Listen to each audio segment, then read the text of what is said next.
তুমি কি মাস শেষে নিজের ব্যাংক ব্যালেন্স দেখে হতাশ হয়ে পড়ো? বেতন আসার কদিন পরেই কি সব টাকা কোথায় যেন উধাও হয়ে যায়? শত চেষ্টার পরেও কি তুমি ধনী হতে পারছো না? তাহলে ভিডিওতে তোমাকে স্বাগত। আজকের ভিডিওতে আমরা জানতে চলেছি সেই 3টি কারণ যা তোমাকে গরিব করে রেখেছে। যদি তুমি সত্যিকারে ধনী হতে চাও তবে ভিডিওটি মনোযোগ সহকারে শেষ পর্যন্ত দেখবে। তো চলো শুরু করি। অপরিকল্পিত খরচ। ধরো তুমি সন্ধ্যায় বাজারে গেলে বাড়ির টুকটাক খরচ করতে, কিন্তু হঠাৎ দেখলে এক দোকানে ডিসকাউন্টে ঝলমলে জুতো পাওয়া যাচ্ছে।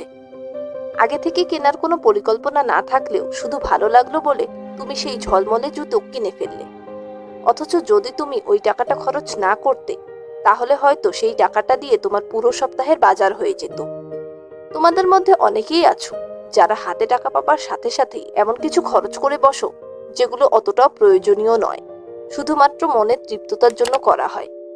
টাকা হাতে পাবার সঙ্গে সঙ্গে অপ্রয়োজনীয় ও বিলাসী জিনিসের পিছনে খরচ করার এই স্বভাবটাই তোমাকে গরিব করে রাখার জন্য দায়ী। তোমার মনে হতে পারে আমি তো ছোট ছোট খরচই করি, কিন্তু তোমার এই ছোট ছোট অপ্রয়োজনীয় খরচই মাস শেষে বড় অঙ্কে পৌঁছায়। যে কারণে মাস শেষে তোমার হাতে টাকা থাকে না, সঞ্চয়ও হয় না, এবং হঠাৎ বিপদে পড়লে ঋণ নিতে হয়। অপ্রয়োজনীয় খরচগুলো দেখতে ছোট মনে হলেও দীর্ঘমেয়াদে এই ছোট ছোট খরচগুলোই একজন মানুষকে গরিব করে রাখতে অনেক বড় ভূমিকা রাখে। আয় কম, তাই কিছুই করা সম্ভব না। এটা একটা সবচেয়ে কমন ও বিপজ্জনক মানসিকতা। অনেকেই বলেন এই সামান্য আয় থেকে কিভাবে সঞ্চয় করব, বিনিয়োগ করতে তো অনেক টাকা লাগে, এই ইনকামে তো নিজের খরচই চলে না। এই ধরনের মানসিকতাই তোমাকে গরিব করে রেখেছে। বাস্তবতা হলো আয় কম হোক কিংবা বেশি, সঞ্চয় ও বিনিয়োগ করা মানসিকতার বিষয়, টাকার নয়। ধরো মাসে তোমার আয় 10,000 টাকা। যদি তুমি প্রতি মাসে আয়ের 5% অর্থাৎ 500 টাকাও সেভ করো, তবে 10 বছরে সেটা লক্ষ টাকায়ও পৌঁছাতে পারে, যা তুমি পরবর্তীতে কোনো নির্দিষ্ট প্ল্যানে বিনিয়োগ করতে পারবে। এজন্য মাসের শুরুতেই অন্তত 5% ইনকাম সঞ্চয় করো। এরপর কিছুটা সেভিংস হলে সেটাকে ছোট ছোট প্ল্যাটফর্মে বিনিয়োগ করো।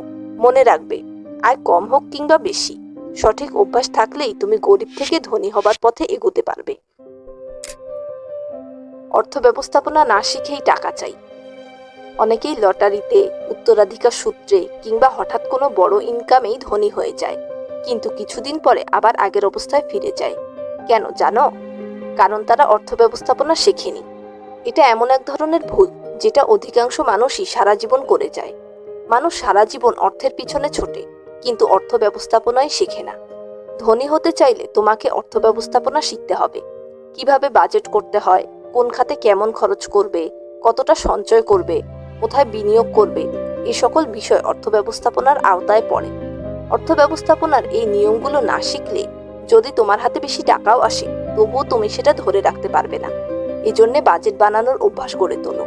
টাকাকে কিভাবে সঠিকভাবে ব্যবহার করতে হয় সেটা জানো, তবেই তুমি ধনী হতে পারবে।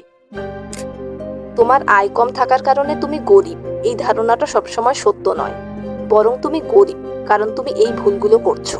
তবে আজ থেকে যদি তুমি এই ভুলগুলোকে শুধরাতে পারো, তবে আগামী কয়েক বছরেই তোমার জীবনে বিশাল পরিবর্তন আনতে পারবে।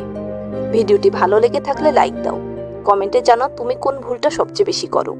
জীবন বদলানোর এমন ভিডিও পেতে চ্যানেলকে সাবস্ক্রাইব করে পাশেই থাকো। Thanks for watching.